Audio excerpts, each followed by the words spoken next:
各位好，係我係輝 Sir。咁最近我哋盈康社引入咗一個叫 CD34嘅活性蛋白咧，就引入我哋盈康社，就俾我哋客戶咧就嘗試用下呢個產品改善下健康狀況咁樣嘅。咁最近咧，我哋都有位客戶朋友應咗呢個產品之後咧，有好大嘅之前之後嗰個改善咁樣嚇，同埋佢都有啲深化報告可以體驗到呢個產品咧對佢個成效咁樣嘅。我身旁呢位就係阿伍生咁啊嚇。好啦，伍生咧佢之前咧有啲大嘅病理性嘅問題發生咗嘅，我先問一問佢先。伍生係你之前咧係有咩問題咁噶？身體有咩狀況咁樣噶？我喺舊年就2024年就確診到肺癌，係咁就屬於係二期 B 咯。二期 B 嘅一開始嗰陣係咁跟住你確診肺癌嗰度咧，嗱，因為我頭先同你都有個交流嘅，係咁你個肺癌咧就其實咧就比較特別啲嘅，咁你嗰個係確診喺個叫膿狀細胞癌同埋溝一個叫肺腺癌咁樣嘅，係咁啊就係一個雙重嘅癌症咁樣嘅。咁我想問你，其實你有冇食煙㗎？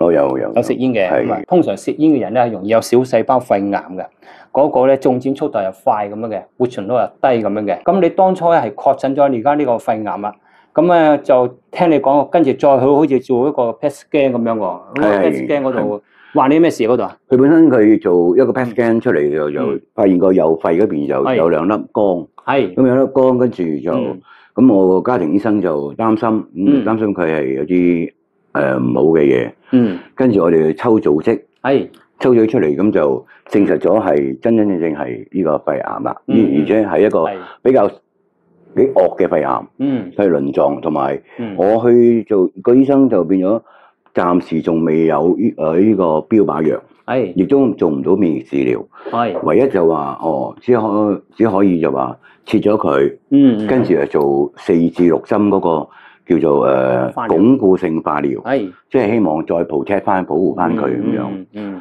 咁就當時我就考慮啦。咁因為係好多因素俾我睇到，就話做肺做咗化療，個身體都會好弱嘅。咁我諗我自己呢個年紀，咁我就唔想太過，所以我就考慮咯，去考慮清楚係仲選擇邊一個治療咯。好啦，伍生你當時咧就唔做化療啊。咁我所知咧，你就係有用一個營養補充品嘅，就係台面 C 呢個叫做 CD34嘅蛋白粉。咁當時係有朋友介紹你應用嘅，咁係你當時係點樣食法㗎？嗰陣時係我了解過呢個產品，佢係一個自身嘅叫幹細胞嗰個補充呢個產品嚟嘅。咁我對呢方面我都了解下咯。咁就個朋友引用呢日叫我食啦。咁我就維持咗3個月咯。食咗3個月。係。咁你個服用方法你係點食㗎？咁我每一日食2支。食2支。咁我就按足佢個指示嚟做呢樣嘢咯。咁就好勤力咁食咗3個月。食咗3個月。係。咁喺呢個過程之中咧，嗱，咁你都有做啲化驗，未食之前咧有啲數據嘅。咁啊陣間我講一講數據。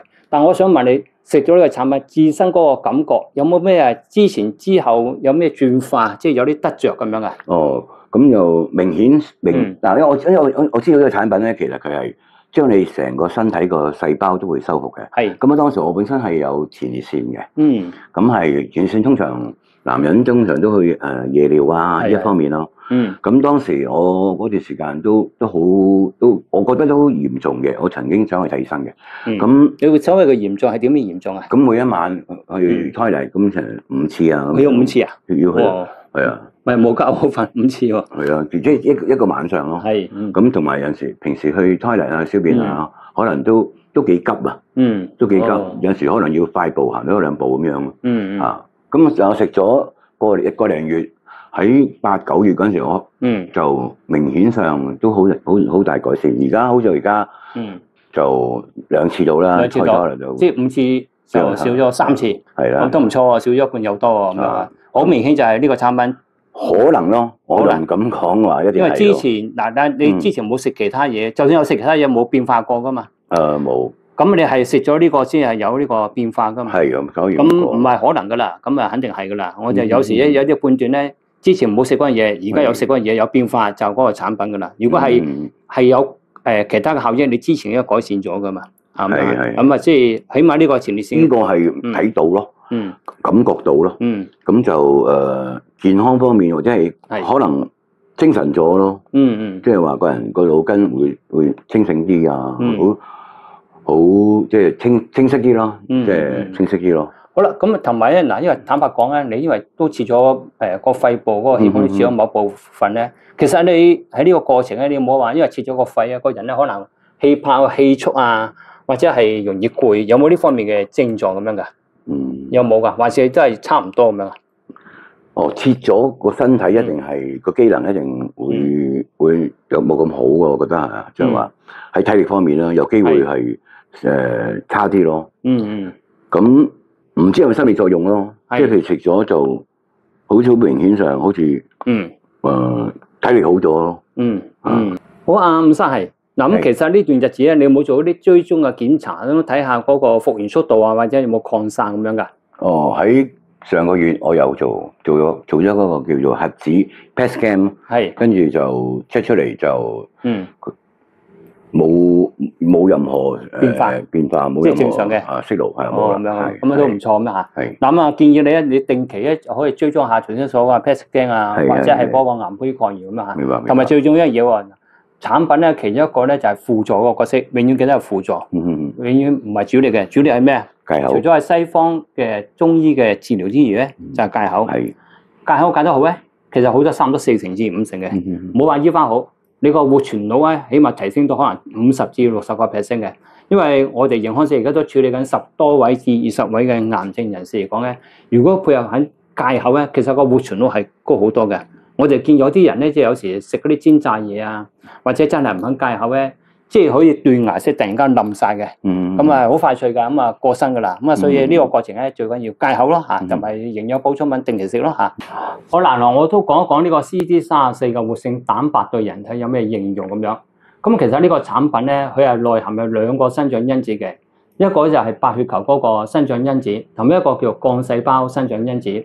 當你服用咗體內之後啊，咁咧佢入咗去我哋個骨髓之後咧，佢激活我哋個體內咧，會製造一個叫做造血幹細胞，同埋一個叫做間質幹細胞。嗱咁造血幹細胞有咩用咧？其實可以活化我哋個紅血球啊、白血球啊、血小板嗰個應用性咁樣嘅。而嗰個間質幹細胞咧，就可以修復我哋個幹細胞咁樣嘅。咁幹細胞有咩用咧？其實可能大家都聽過，有啲叫幹細胞嘅移植啊，又或者有啲叫臍帶血嘅移植。咁其實有咩用咧？如果有啲人有啲血癌啊，或者有啲叫做嚴重嘅淋巴癌嗰啲，佢就可以移植呢個所謂嘅臍帶血啊，或者係移植啲骨髓咧，就其實想提供翻嗰個叫做幹細胞嘅。咁幹細胞其實喺我人體各個器官都有㗎。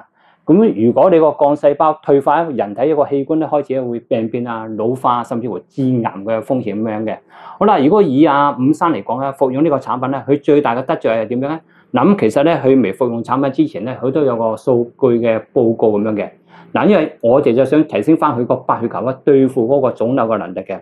咁啊，大家可以睇睇嗰個熒光幕咁樣嚇。咁啊，伍生咧係服用呢個產品之前咧，佢係喺25年嘅7月3號咧，佢就做咗呢個測試嘅。就係首先第一個測試咧，就係驗嗰個叫做造血幹細胞咁樣。當時嗰個指數咧就係1億個單位咁樣嘅。而第二個指數咧就係嗰個叫做淋巴幹細胞，嗰個指數咧當時大約就係1000萬個嗰個單位咁樣。而第三個指數咧嗰個叫做自然殺手細胞，又叫做 MK 細胞，當時嗰個指數咧係11億4500萬個單位。好啦，咁而家佢服用咗幾個月後啦，咁佢喺25年嘅10月16號咧，咁啊又復檢喎。咁咧復檢嗰時咧，呢3個指數都有上升嘅。咁第一個咧就係嗰個就係造血幹細胞。咁上升到幾多係1億8000萬個單位咁樣，而第二個嗰個咧就係淋巴幹細胞嗰度咧就上升到係1700萬嗰個單位咁樣，第三嗰個自然殺手細胞就上升到係大約係19億嗰個單位。嗱，咁大家睇啲指數咧，咁聽落去只係一個數字，其實意義性就好大嘅，因為一般人嚟講咧，我哋嗰個最重要嗰個所謂嘅造血幹細胞咧。如果你能夠去到嗰個2億個單位啊，其實係一個唔錯個健康狀況啊。但係一般嗰啲年輕人咧先有個指數嘅啫。通常咧，如果你係60歲打後嘅人士，可能得8000萬至9000萬嗰個單位呢個數字嘅啫。咁人開始老化㗎啦。嗱，癌症係點樣嚟咧？其實咧，每日咧平均可能有30萬至50萬個細胞咧，佢會突變嘅。呢個突變咧就叫做前期突變，佢未變癌㗎。咁當我哋突變嗰時咧，我哋睇落好有一個免疫系統嘅機制啦，其中一個就係 NK 細胞啊、T 細胞啊，佢見到呢啲細胞突變咧，佢就會吞晒佢，殺死佢㗎。咁好啦，而家點解啊？伍生咧，如果你有癌症咧，即係話而家呢個機制係做唔到。如果你嗰個白血球嗰個指數係強咧，個活性係大咧，根本你唔會有癌細胞嘅。所以而家大部分人咧，如果有得癌細胞，就係你嗰個白血球咧吞噬細菌啊、病毒同埋處理個癌腫瘤個能力係唔夠強嘅。好啦，而家喺現代醫學啊，咁坊間有啲人話，我除咗可能做啲咩化療啊、電療啊、免疫療法，咁啊有啲人話輔助下食下啲營養補充品嘅嚇，話提升翻身體嗰個對付個腫瘤能力嘅。其實想提升咩？就最重要係提升嗰個 NK 細胞啊或者 T 細胞嗰個吞噬嗰個腫瘤能力。好啦，而家呢個數據咧就好可靠性嘅，就睇到咧，伍生食咗你產品之後呢3個月咧，咁啊最重要，我喺我個人講嘅就係個 NK 細胞個指數咧，又叫做自然殺手細胞指數咧，佢真係提升咗喎。佢由原本嗰個大約係11億個11億個單位咧，就上升到去19億喎。哇，差唔多高咗1倍喎。即係話喺個處理腫瘤個能力啊，其實咧而家你同佢真係打緊仗嘅，發揮緊嗰個身體個免疫系統個效果嘅。當然，我哋唔好話醫好呢個病先。但喺嗰個活存率，如果呢個白血球提升咗咧，你個人嘅生命力係強化咗嘅。甚至乎如果嗰個效益好啊，即係可以咁講啊，即係如果有啲又話個案又跟足戒口啊，又配合話中西嘅理論咧，希望嗰個腫瘤仲加縮細，個癌胚抗原嘅仲加細，仲加好咁嚇。咁所以喺你角度嚟講啊，我就用科學化嚟睇件事，究竟你嗰個白血球嘅指數有冇提升？如果有提升到咧，即係喺你個預後啊，喺我個人嚟講唔錯嘅，同埋仲有一個追蹤嘅。咁嗰個，我想問翻你喺呢個過程咧，你有冇銷售到噶？即係話喺嗰個食呢個產品之後啊，有冇人甚至乎重磅一啲咁樣噶？食呢個產品之後，慢慢好似恢復翻個體重。我之前咧，其實話未食啲產品之前，即係其實有段時間係都好瘦嘅。係。我自己都有啲擔心嘅，突然間好似消瘦咗咁多，但係好食咗啲產品之後就比較穩定咗，好似而家我都重咗幾磅啊！重幾磅？嗱，我點解咁問你咧？唔知有冇幾磅都好啦，因為最緊要唔好瘦，起碼 keep 住個體重。因為喺我哋嗰個預後啊，追蹤有位癌症病人咧，個預後好唔好咧？除咗喺數據嗰度睇咧，再睇個磅數嘅。如果你係消瘦緊咧，係不利嘅。因為點解咧？我哋嗰個白血球咧有另一個醫學名稱嘅，叫做免疫球蛋白。佢個營養物質咧，真係蛋白質嘅。如果你不斷消瘦緊咧，即係個白血球想同你打仗嗰時咧，你又唔夠營養喎，佢會拆解你個肌肉咧，當一個營養就俾個白血球同佢打仗嘅。所以如果你越瘦咧，第一就係證明咧你個免疫系統嘅機能唔好啦。第二，同樣啊。因為本身如果太瘦嗰陣時咧，個人會點樣咧？嗰個人咧，我哋叫做活存率會低嘅。咁啊，白血球指數低喎，紅血球指數低喎，嗰個人咧好容易受感染嘅。一感染好容易肺炎嘅。咁有時死於咩？就唔係死於個腫瘤啊，就死於可能啲慢性病嘅問題咁樣。咁所以如果你個磅數又重咗，嗰個白血球指數又強化翻咧，即係我可以咁講，西醫嗰個臨床可以話講活存率嘅，唔係講醫唔醫好你先。起碼睇而家你依刻嘅狀況咧，你話5年嗰個活存率咧，即係3年至5年咧，應該就暫時講就許可嘅。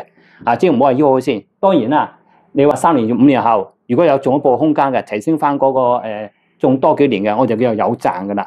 咁啊，如果最完美嘅，如果效果好嘅，甚至乎殺死個癌腫瘤嚇，咁啊呢個仲加好嘅完美個結果啦嚇。不過你俾啲時間落去。咁點都好，嗱你今日個臨床嗰度咧，我就講翻你個嗰個總結咧。第一就係嗰個白血球嗰個指數咧係上升咗嘅，同埋個造血幹細胞啊、淋巴幹細胞啊，同埋嗰個自然殺手細胞都上升咗，同埋嗰個磅數咧又重咗嘅。咁咧嗱，咁喺我個人講咧，而家你都叫穩定期，咁個產品嚟講對你有療效嘅。咁我都咁講俾大家一個參考先啦。咁而家坊間咧有時都話食好多啲所謂嘅營養補充品嚟去活化翻我哋身體，尤其係癌症病人咧。咁加強翻我身體個治癒力。而家出邊好多所謂嘅營養補充品咧，咩幹細胞嘅營養補充品咧，話服用咗之後提升翻你幹細胞咧。嗱，我呢度睇一睇喎。其實咧名就咁寫喎，話提升翻你幹細胞，做唔做到咧？其實咧就未必得嘅，甚至乎可能唔得。咁好多嘅產品咧叫心理安慰劑嘅，食咗之後好似以為有幫助。咁其實咧最好咧即係用一個科研嘅臨床嚟睇到嗰個數據就好啲。咁而家呢個產品咧，佢最大嗰個效益咧，佢真係有個善後嗰個追蹤，之前之後咧就睇你個白血球指數有冇上升到。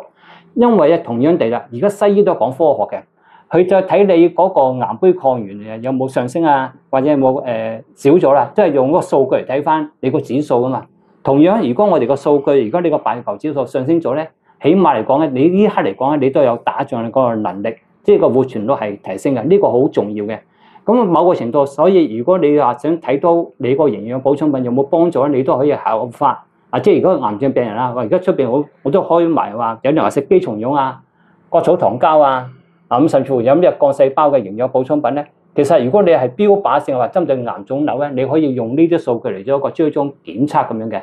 同埋另外有一個提一提，大部分嘅營養補充品落到去胃嗰度咧，其實會俾胃酸破壞嘅。但係呢個產品就好特別，咁佢有個微晶球嘅技術咧，就將呢個咧就係CD34嗰個蛋白質咧就包裹咗落去，咁唔會俾胃酸破壞嘅。佢直接咧就入咗我哋個小腸嗰個軟微管嗰度咧，就入咗我哋嗰個骨髓嗰度，直接話吸收代謝，咁咧就係快速咁樣嘅，就唔會浪費嗰個產品。咁呢個就係呢個產品嗰個特性嚟嘅。咁所以我哋營康社都會引入呢個產品嚟俾我哋啲客戶嚟應用咁啊。